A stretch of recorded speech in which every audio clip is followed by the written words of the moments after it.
Ẹ káàbọ̀ sórí kíkọ́ èdè Yorùbá. Lónìí a fẹ́ sọ̀rọ̀ nípa àkànlò èdè tí àwọn olóyìnbó ń pè ní idiom. You are welcome to this channel to learn Yoruba today. I want to talk about idiomatic expression in Yoruba. You are looking at a flower which Yoruba people call òdòdó. The color of this flower is red. Ní èdè Yorùbá, red in Yoruba language, red is pupa.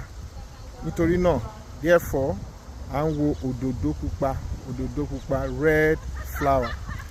Nínú àkànlò èdè tí a bá sọ pé mo fẹ́ òdòdó kan nílé yín, ó túmọ̀ sí wípé mo fẹ́ ọmọge kan tí kò tíì lọ́kọ rí nílé yín.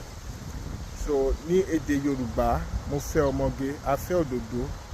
Pàápàá tí wọ́n bá fẹ́ ṣe ìdáná, wípé a fẹ́ sọ pé a fẹ́ já òdòdó kan nínú ilé yín. So in Yoruba language, if you say we are coming to take a flower in your home or in your family, that is, you are taking a beautiful lady as a bride in your family.